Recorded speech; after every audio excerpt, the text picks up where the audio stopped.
Students, आज हम ये सीखेंगे कि यूनिवर्स में सभी ऑब्जेक्ट्स दूसरे सभी ऑब्जेक्ट्स को कैसे अट्रैक्ट करते हैं। इसके अलावा सेंट्रीपिटल फोर्स किस प्रकार प्लैनेट्स को उनके ऑर्बिट में बनाए रखती है। अर्थ और मून को इमेजिन करो। अर्थ मून को अट्रैक्ट करती है और ये इनविजिबल फोर्स मून को अर्थ से दूर जाने से रोकती है।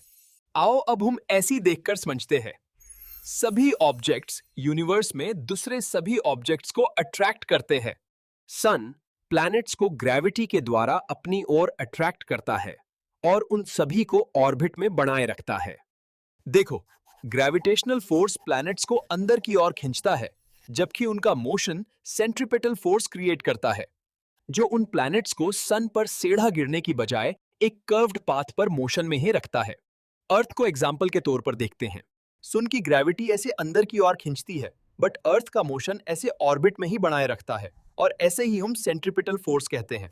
जैसे अर्थ सन के चारों तरफ ऑर्बिट में रिवॉल्व होती है, वैसे ही मून ग्रेविटेशनल फोर्स की वजह से अर्थ के चारों तरफ ऑर्बिट में रिवॉल्व होता है। ये सेंट्रीपिटल फोर्स का एक और एग्जाम्पल है।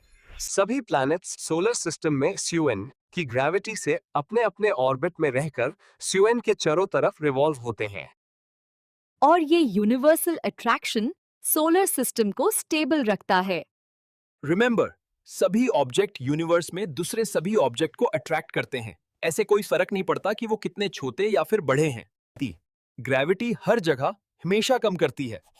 सैटेलाइट्स ऐसे ही ऑर्बिट में रहते हैं। अर्थ की ग्रेविटी उन्हें सर्कल में घूमते रहने के लिए सेंट्रीपिटल फोर्स प्रदान करती है।